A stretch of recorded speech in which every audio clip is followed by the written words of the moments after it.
Hello, welcome to the Lois and Lamar TV talk show. I am Lois, your host, alongside my partner, Lamar Bunbury. And today we have with us someone who is very, very special to the both of us, Angelina Blackman. Angelina is going to share her journey with us of finding her biological parents after 50 plus years. We did find out 2 years ago that she and I are cousins. But then she's recently found out within the last 2 or 3 weeks that Lamar Bunbury here is her nephew. So I'm not going to say anything more at this time. I'm going to take and turn the show over to Angelina, and I'm just going to let you share the steps that you went through to find your biological parents and the difference that it has made in your life today. Well, hello everybody. Unfilter it. Keep it Real. because that's what we're here for. Okay, so I was adopted. I was adopted when I was 7. I was left in the hospital when I was 5 days old. So the parents that I knew got me when I was 5 days old. So growing up, I never knew who my parents were. So to skip to how I got to where I am today, my kids always have asked me, Mom, don't you want to search for your mom or your dad or, and your sisters or anything, brothers you may have. And I always had in the back of my mind that I didn't want to because I didn't want to feel rejected. Because I felt like my mother rejected me when she gave me up. Not knowing the circumstances, but me not knowing the circumstances, I put in my own head what I thought it might have been. I thought it might have been because of me. Not because, she was looking out for me, trying to give me a better life. So recently, I say like 2 months ago, I inquired the state of New Jersey for a birth certificate. So I got in touch with Trenton. Okay. They sent me a birth certificate. First, they sent me a letter saying, well, we need more information. So I was like, how can I give more information if I don't know anything? Right. So I said, I need to find out because I need to know the medical history because I have no medical history of my biological family. So within a couple of weeks, I received a letter. So I was scared to open it. So what I did was I called my son and I asked my son, I said, the letter came. And I did, he said, well, open it. So I opened it and I could tell that it was my birth certificate and I couldn't go no further. It's a very emotional thing for you. You had to cross that wall. Yes. Emotionally at the moment because this is the first step. Yes. Into knowing what's going on. So Yes. I understand. Continue. So when he came, he opened it. He didn't say anything, and so I'm sitting there like, okay, what is it? And he's just like looking and reading it and reading it. And he starts smiling. So then he told me. His first thing he said, he told me my mother's name. So right off the bat, the first time ever hearing my mother's name, that was just start. It was really emotional because now I have a mother. Even I knew I had a mother. Now I know her name. You have a name to them. You have a name yes, to the idea. I have a name. Then he said, well, your father's on here too. So now I have a mother's name and I have a father's name. So I just broke down and I was crying and he was so happy for me because it's been 50 something years. I'll be 56 next month. So all this time I didn't know who I belonged to, who I was. I had no idea of who I was. I was kind of lost, but not lost because I had the family who raised me, But that's nothing like having your own, your blood. That was so me knowing now that my mother's name and my father's name was just a big ideal for me. It was just a blessing. So with that going on, also on my father's side, there was a cousin who had got in contact with me. Okay. He works for the United States government. See, God works. So with him, I was explaining to him that I was looking for I had my mother's name and my father's name. He said, well, give me the information. So what he did was he got his people to go and they found the, like back in the day, they had the obituary you put in the paper. He found the clipping. The clipping had my mother's name, she died, and it had all my siblings. It had all the siblings on there. So what me and my son did was we sat in the room for 3 hours, going on Facebook, looking up everybody's name on Facebook. Okay. And that's how we contacted my niece who I know now is my niece. I said she gotta be my niece because I was going through her picture on Facebook. Yeah. She reminded me too much of my daughter. I said this has to be my niece. There it is. So we contacted everybody on there who was connected with her, and then that's how it happened. And my oldest sister, she had called me. She had messaged me, and she had asked me. She said, "You call?" And I said, "Yes." I said, "Do you know?" And I said my mother's name. She said, "That's my mother." I said, "Well, I think I'm your sister." She said, "You are my sister." And all I could do was cry. She said, "You know what?" She said, "As soon as my daughter seen you," she said, "That's Grandma." She said, "She looks just like Grandma." And my sister said, "You sound like her. You sound like her. You look just like her." And I'm like, "Oh wow, I'm like complete now." Then I find out that I had others. Well, I had other sisters. I mean, it was this feeling. It was just like a great feeling. Like I always wanted sisters. Your dreams come true. I always wanted to have a sister. Now I have 4 sisters. For all the time you thought you just wanted one, you I got 4. I got 4 sisters, and it's been so great. I mean, it's been great, and I understand. You know, a person coming into your life after 50 something years, it's a big adjustment. You know, and I understand. So I know that it's going to take some more time than the others. You know what I'm saying? And I understand and I get that, but they still accept me. Yeah, that's the most important thing. Everybody, they all That's the most accept me. important thing. You know, they everybody accept me. And then the crazy thing is like to find out that you're my nephew. Plot twist. Yeah, like. She was with us all the time and didn't know. I said, because my sister kept on saying, "Do you know Lamar?" And I'm like, "I don't know no Lamar." Lamar who? I don't know no Lamar. So then when you I think it was you contacted me, you had said something. And then when you called me later, a couple of days or a day later or the night later. Yeah, it was after my mother. My Right. mother contacted me, and we did a 3-way. she said to me, yo, there's this woman saying that she's my sister. Who is this woman? Because you know, my mom's real paranoid about a lot of things, people. You know, just putting it out there. Yeah, Mom, I'll put you out there. Oh no. Yeah, I did. But she's very very rigid about things. So she didn't really know the connection with anybody else. But because, I already knew you, prior, because like you said, we already worked together, you're part of the team. So because I already knew you and I was able to vouch for her, I'm like, this is who she is. It's not a catfish. It's not a fake person.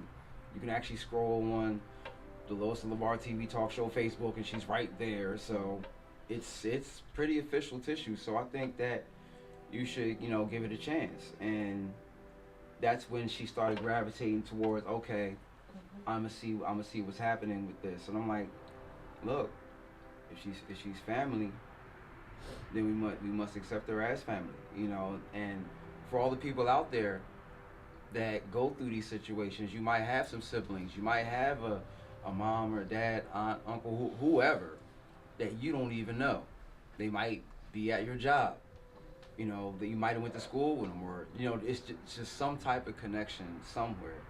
And if you're blessed enough to have these moments where you actually, come in contact with them, don't shun them away. I know you don't know them. I know you've never heard of them. Same for them. Do not shun them away, because it is not their doing why you do not know each other. But it is both of your doings to get to know each other, because you're family. And just keep telling us more. This is amazing, and I'm sure this is going to inspire a lot of people to get out there and really look for their people, you know. Yeah. I have a question before you go on. In searching for your family, you found out that you did have some sisters. Were there any brothers? There is one brother, but I don't think anybody knows where he's at. I do believe it is one. Mm-hmm. Yeah. So hopefully, one day, hopefully one day everybody, will come together. But it's just been a great thing, and like you said, yes, if you have been adopted, if you have been a foster child and you want to look for your family, go ahead. It took me, and I wish that I would have did it sooner, because then my mother would have been alive and I would have been able to meet her. But I'm getting to know my mother through my family, my sisters, through the book, I'm getting to know her that way. Mm-hmm. But if I would have did it when I was much younger, I would have definitely would have been able to meet my mom. And so it was a bittersweet, because finding out that my mom had passed away. Mm-hmm. Oh yes, this is the book about my mother, called Mama's Blues. My mother was a blues singer. You can get this on Amazon too. If I would have known, if I would have did this when I was younger, but me, everything happens in time and when it's supposed to happen.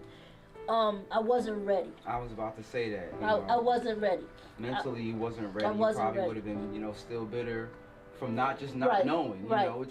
It's not your fault you didn't know, Right. but when you have a perception, Right. you're going to carry that pain. And I did, even though I didn't know her, I had this resentment. Of course. I'm gonna be honest. I called her names. Of course you you know what did. I'm saying? Because why did you give me up? Me not knowing she gave me up because she had to, because she couldn't take care of me.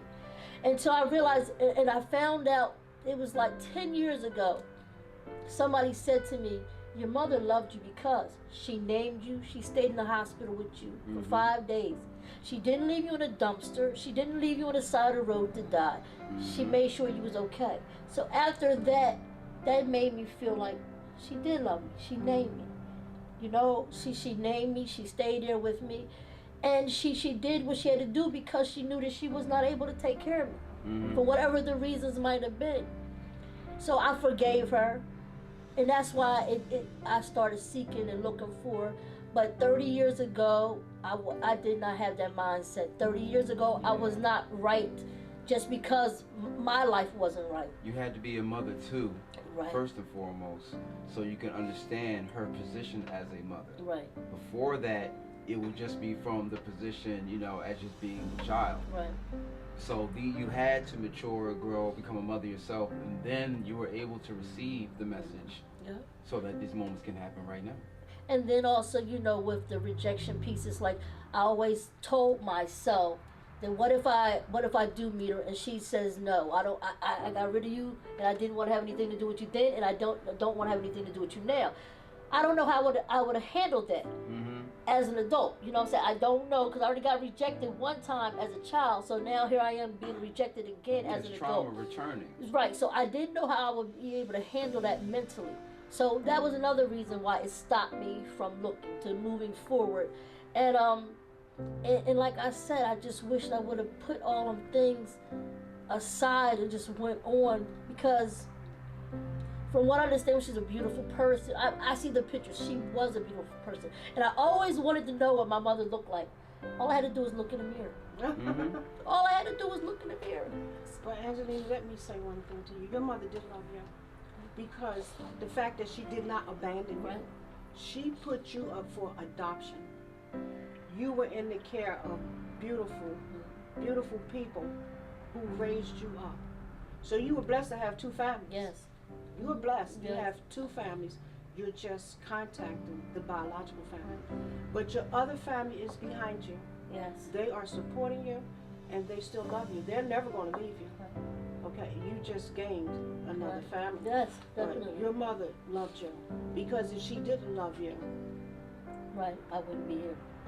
No telling where you would have been or what would have happened to you. Right. You know how hard it is for a mother to give away her child for adoption? Exactly. It's the ultimate sacrifice. I know. It definitely So is. there was some love in that she Oh. did have make sure that a good family had you, Yeah. and that you wasn't just out there like a stray baby. Right. You know.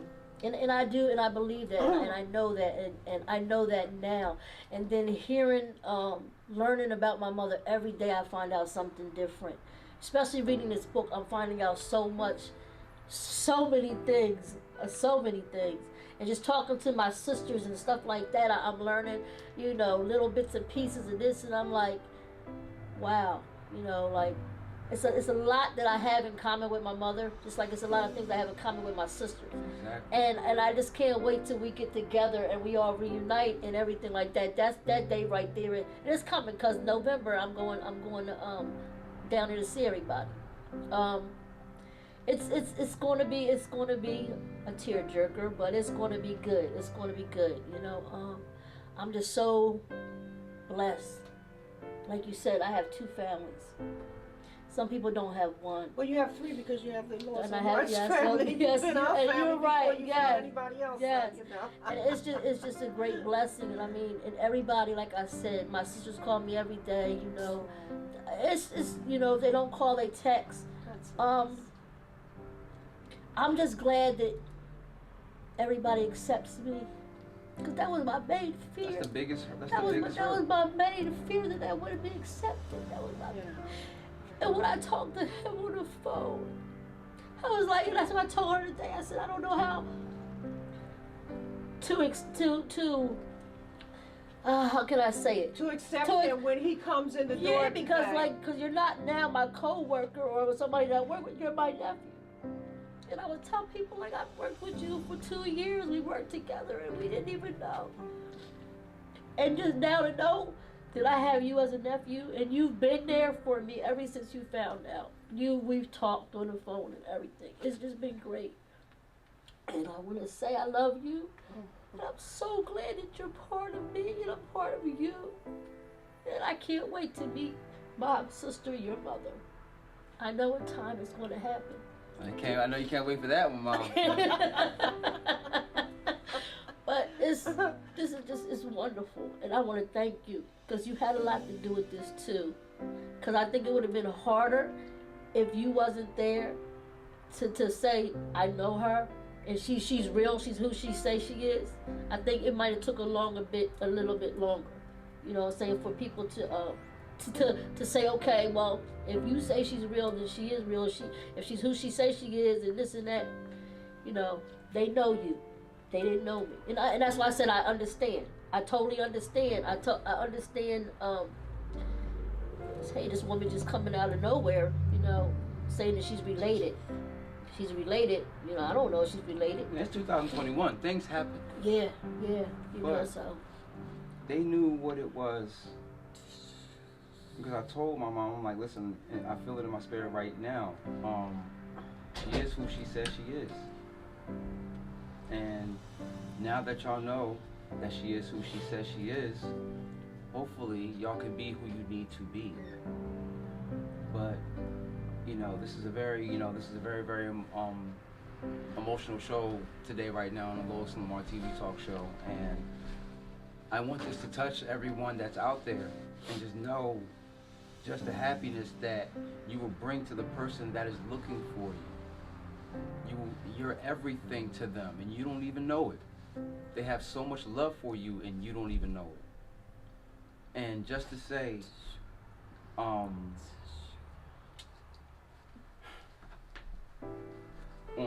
national TV and all that stuff when we're circulating and everything, that I love you too and I accept you with all of my heart. Thank you. And I will be there for you because I'm the only one you got up here. Everyone else is down south, so stay close. I will. Stay close. I will. Oh, I have fun. Don't worry, it's alright. I got the hat. You ain't gonna let that fall. Thank you. Don't worry. Thank you. Trust me. Everything's gonna be okay. I believe that. It will. And I believe you. I know. I do trust you, and I know. This is the beginning. Everything will be fine. Angelina, thank you so much for coming on the show. Thank you for and having me. Sharing your journey with us. I don't know what else to say. We don't need to introduce her to a platform. She is one of the co-producers of the Lois and Lamar TV talk show. But I'm sure that if there's someone who needs some encouragement or some support, and you are looking for your biological parents, you don't know where to start, you don't know who to talk to, I think this lady would be a good start for you. And of course, to get in touch with her, you must contact Lois and Lamar. She's just not out there like that. So you need to contact us if you have any questions about finding your biological parents and you need help. And Lamar and I will make Angela available to you. Thanks for watching the show, and we pray that you all have a wonderful rest of the day. Thanks for coming.